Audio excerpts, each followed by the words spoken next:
I'm Avi Arditi with Roseanne Skirble. This week on Wordmaster, we talk about a few of the differences between American English and British English. It's a question we often get from listeners.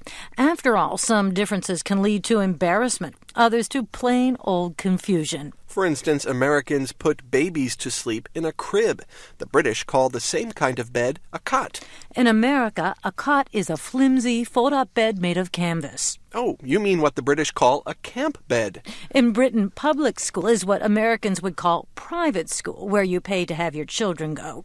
Now, let's say you have to go, or you're looking for the toilet. Here, it's not polite to ask where the toilet is. Say bathroom or restroom when speaking to an American. Joining us now from New York is the author of a handy little book called Speak American, a survival guide to the language and culture of the USA.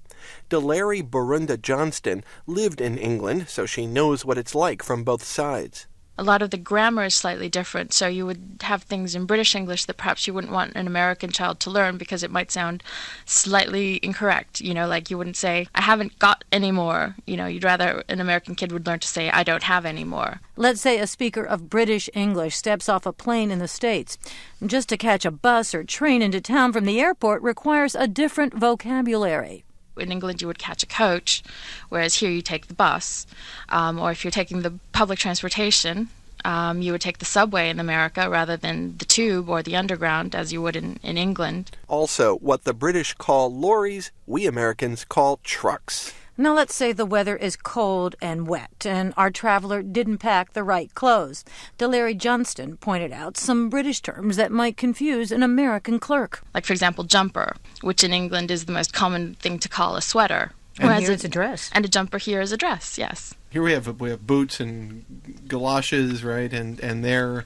And they have wellies, yes.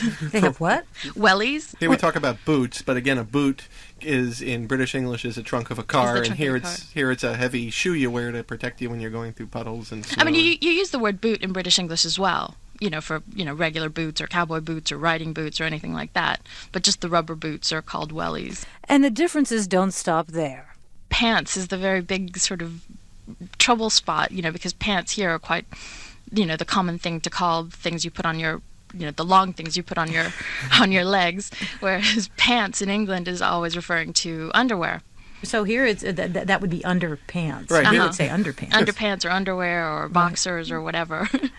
And so if you say, well, do you have a pair of pants to wear to the party, that would be pretty inappropriate to say. It would, yes. In England, unless you were forewarned. And there it's trousers. And over there they say trousers, which isn't a word that's completely unknown in American English, but it's not the most common one. Along these lines, it seemed to us that a lot of the terms used in British English are older forms of the words used by Americans. For instance, it might sound odd for an American to say spectacles instead of glasses. You have spectacles, you have trousers. They tend to be sort of things that might be more common in regional varieties of American English. Like in England, it's quite common to say reckon, which in American English is quite unusual, or you might hear it in the South, perhaps, or in more old-fashioned context. Like, I reckon I'll go in when the sun gets too hot. Yeah, and people in England say it sort of quite seriously, without meaning it to be funny or ironic or anything like that. Same with some other terms that might strike Americans as funny. If you go shopping, for example, you don't really want to take a trolley, which is what Americans ride around on the street, like, say, in San Francisco.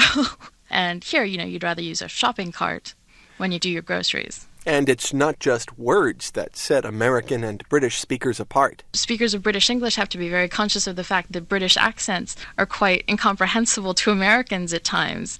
I know from experience, my husband, who's British, has a horrible time ordering water in restaurants. Nobody understands him when he asks for water.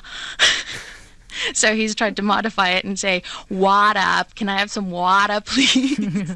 And he more or less gets understood nowadays. Delary Borunda Johnston, author of Speak American, a survival guide to the language and culture of the USA. That's Wordmaster for this week. Send your language questions to VOA Wordmaster, Washington, D.C.